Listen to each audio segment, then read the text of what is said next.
মানসিক ক্লান্তি বা মানসিক অৱসাদ বৰ্তমান সমাজত এটা ডাঙৰ সমস্যা। বেছিভাগ মানুহে মানসিকভাৱে ভাগৰুৱা আৰু মানসিক ক্লান্তিৰ আপুনি যদি নিদান নকৰে সেইটোৱে আপোনাক ষ্ট্ৰেছ হিচাপে দেখা দিয়ে বা বিভিন্ন মানসিক ৰোগৰ উৎপত্তিৰ কাৰক হৈ পৰে। শৰীৰৰ ক্লান্তি আপুনি ৰেষ্ট কৰি ঠিক কৰিব পাৰে। আপুনি কিছু সময় ৰেষ্ট ল'লে বা কিছু ঘণ্টা ৰেষ্ট ল'লে আপোনাৰ শৰীৰৰ ক্লান্তি দূৰ হৈ যায়। কিন্তু মানসিক ক্লান্তি আপোনাৰ কেৱল মাত্ৰ ৰেষ্টেৰে ঠিক নহয়। মানসিক ক্লান্তি কেনেকৈ উৎপত্তি হয়, কি লক্ষণ দেখায় বা ইয়াৰ পৰা কি অপকাৰ হ'ব পাৰে আৰু ইয়াৰ নিদান কি, এই বিষয়ে আমি আলোচনা কৰিম ভিডিঅ'টোত। শেষলৈকে চাই থাকিব, নিশ্চয়কৈ অলপ হ'লেও উপকৃত হ'ব।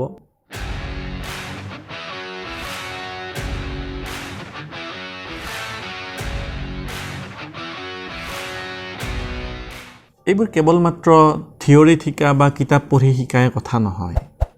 জীৱনটোত বহু কম সময়ৰ ভিতৰত বহু সংঘাতৰ সন্মুখীন হৈছিলোঁ।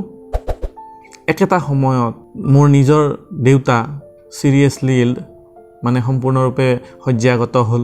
সেইখিনি সময়তে পৰিয়ালৰ বিভিন্ন সমস্যা, এই সমস্যা জৰ্জৰিত মানুহজনক সম্বন্ধীয় মানুহবোৰেও বহু অত্যাচাৰ কৰিলে। কৰাৰ পিছতো মানসিক ক্লান্তিত ভোগা মানসিক অৱসাদৰ পৰা মই কেনেকৈ ৰিকভাৰী কৰিলোঁ, সুন্দৰকৈ আগুৱাই গ'লোঁ। থিংকিং এটাই আছিলে যে ধুমুহা আহিলে অলপ চাপৰি দিব লাগে। ধুমুহাত যদি ষ্টেণ্ড লৈ থকা যায় তাক উৰুৱাই লৈ যায়। এতিয়া ধুমুহা আহিল, জীৱনত সকলোৰে সংঘাত আহে। সেই সংঘাতবোৰক নেওচি কিদৰে আগবাঢ়িব পাৰি। এতিয়া বৰ্তমান সমাজত ছুইচাইডবোৰ যে হয়, ফেট্ৰিচাইড হয়, কিয় হয়? আপোনাৰ মানসিক ক্লান্তি নিদানৰ ব্যৱস্থা নকৰিলে এইটো মানসিক ৰোগত ৰূপান্তৰিত হয়। আৰু সেই মানসিক ৰোগৰ পৰা বাচিবলৈ আপুনি শিকিব লাগিব। বহু ক্ষেত্ৰত যিবিলাক আমি মটিভেশ্যনেল ভিডিঅ' চাওঁ, আমাক মটিভেশ্যনেও কিছু ডিষ্টাৰ্ব কৰে। মটিভেশ্যন লং লাষ্টিং নহয়, কিন্তু মটিভেশ্যনৰ দ্বাৰা আপুনি কৰিব নোৱাৰা কামবোৰে আপোনাক ষ্ট্ৰেছ দিয়ে। গতিকে মটিভেশ্যনত বেছি ইনক্লাইন নহয়, শিকনিত বেছি ইনক্লাইন হোৱাটো জৰুৰী। অৰ্থাৎ মটিভেশ্যন ল'ব লাগে, কিন্তু মটিভেশ্যন লৈ আপুনি শিকাৰ ওপৰতহে গুৰুত্ব দিব লাগে। তেতিয়া সমস্যাবোৰ ভালদৰে সমাধান কৰিব পাৰি অথবা জীৱনটোক সুচাৰুৰূপে চলাই নিব পাৰি। মোৰ জীৱন বৃত্তান্ত বাৰু পিছতো আলোচনা কৰিব পাৰিম, কিন্তু আমি মেইন টপিকলৈ আহোঁ। মেইন টপিকটো হ'ল আমাৰ মানসিক অৱসাদ বা মানসিক ক্লান্তি কি আৰু কেনেদৰে দূৰ কৰিব পাৰি। আপুনি বাৰু মানসিকভাৱে ভাগৰুৱা কেতিয়া হৈ পৰে? যেতিয়া কামবোৰত নিৰন্তৰভাৱে নিজকে নিয়োজিত কৰি ৰাখিব, অৰ্থাৎ ৰেষ্টবিহীনভাৱে নিজকে নিয়োজিত কৰি ৰাখিব আৰু অনৰ্গল আপোনাৰ সেই কৰ্মৰ বাবে কিছুমান ষ্টিমুলাছ পাই থাকে।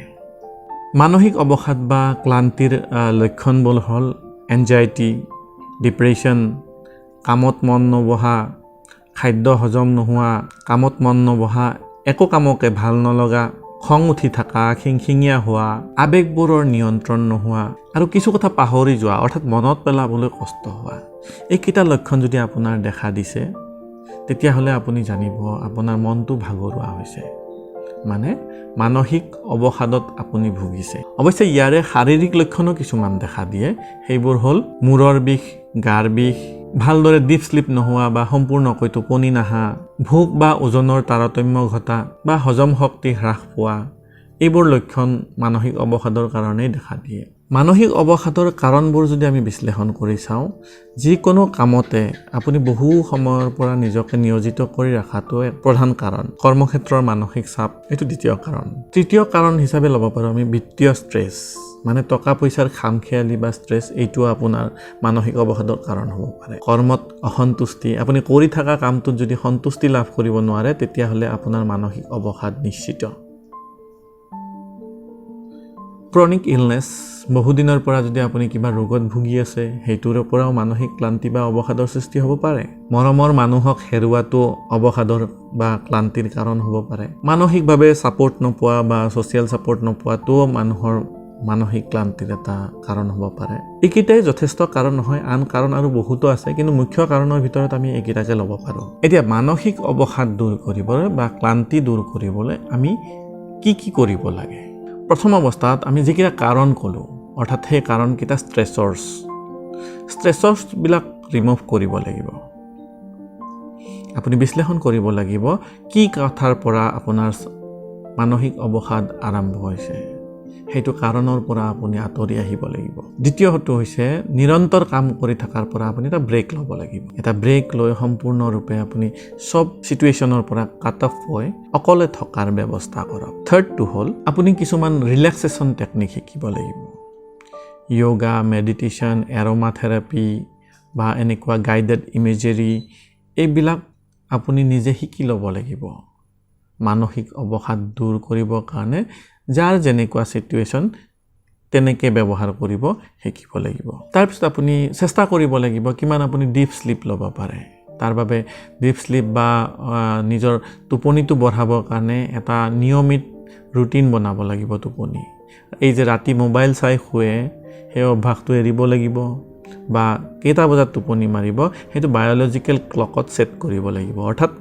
আপুনি যদি 10 বজাত শুৱে বা 11 বজাত শুৱে দৈনিক আপুনি বিছনাত 10 বজাত বা 11 বজাত যোৱা আৰম্ভ কৰক মোবাইল দূৰত ৰাখক আৰু কিছুমান এনেকুৱা এক্সাৰসাইজ আছে যিবিলাকে গাঢ় টোপনি আনাত সহায় কৰে এই বিষয়ে বাৰু ভিডিও আগলৈ বনাম চাই থাকিব তাৰ পিছৰ কাৰণটো হ'ল এখন গ্ৰেটিটিউড জাৰ্নেল বনাব মানে আপুনি এটা ডায়েৰী বহিয়ে হওক বা কিবা বেলেগ বহিয়ে হওক তাত আপুনি কিছুমান গ্ৰেটিটিউডৰ কাৰণে অৰ্থাৎ ধন্যবাদ দিয়া কথা লিখিব মানে আপুনি বহুত বেমাৰী নহয় তাৰ কাৰণে ভগৱানক ধন্যবাদ সেকেন্ডলি আপোনাৰ ক্ষেত্ৰত কি ভাল কাম হৈছে সেইবিলাক লিখি এটা গ্ৰেটিটিউড প্ৰকাশ কৰাৰ অভ্যাস কৰিব চাব আপুনি বহুখিনি ৰিলেক্সেশ্যন ফিল কৰিব আনটো হ'ল সকলোৱে জানে ফিজিক্যাল এক্সাৰসাইজে আপোনাৰ বডিত যিবিলাক ষ্ট্ৰেছৰ ফলত টক্সিক কেমিকেল ৰিলিজ হয় সেইবিলাকক বাহিৰ হৈ যোৱাত সহায় কৰে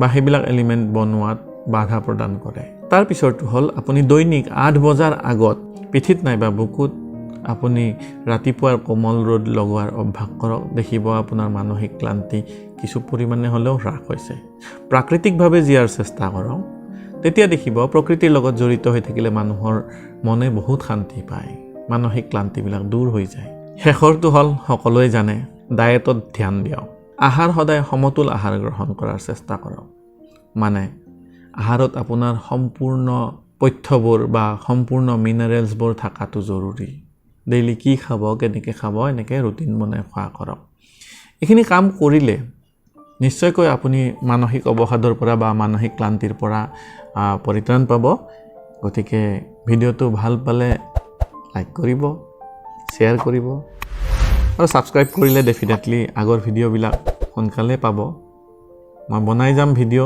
মোৰ লাইফৰ বিভিন্ন অভিজ্ঞতা শ্বেয়াৰ কৰিম বা মই যিবিলাক তথ্য আহৰণ কৰোঁ সেইবিলাকো শ্বেয়াৰ কৰিম মোৰ এই বৌদ্ধিক পাঠত আপোনালোকে সহযোগ কৰক তাৰ মাজতে এটা অনুৰোধ কৰোঁ আপোনালোকৰ যদি এনেকুৱা মানে ৰিলেশনশ্বিপ এডিকশন বা শিশু সম্বন্ধীয় কিবা প্ৰবলেম থাকে তেতিয়াহ'লে আপোনালোকে মোক মোৰ ব্লগৰ জৰিয়তে ইমেইল কৰি পঠাব পাৰে মোৰ ব্লগ আইডিটো খুলিবলৈ আপুনি Google search ইঞ্জিনত Munin Hujuri blog বুলি লিখিব তেতিয়া দেখিব আপুনি কাউন্সেলিং সাইকোপেডিয়া বুলি এটা লিংক পাব কাউন্সেলিং সাইকোপেডিয়াত ক্লিক কৰিব তাত আপুনি এখন মেছেজ ফৰ্ম দেখিব সেই মেছেজ ফৰ্মত আপুনি আপোনাৰ প্ৰবলেমটো লিখিব নিজৰ ইমেইল আইডিটো লিখিব নামটো লিখিব সেন্ড কৰি দিব আমি আপোনাক কন্টাক্ট কৰিম কন্টাক্ট কৰি আপোনাৰ বিনামূলীয়াকৈ সমস্যা সমাধানৰ চেষ্টা কৰিম গতিকে মোৰ এই বৌদ্ধিক জাৰ্নিত সহযোগী হ'ব বুলি আশা কৰিলোঁ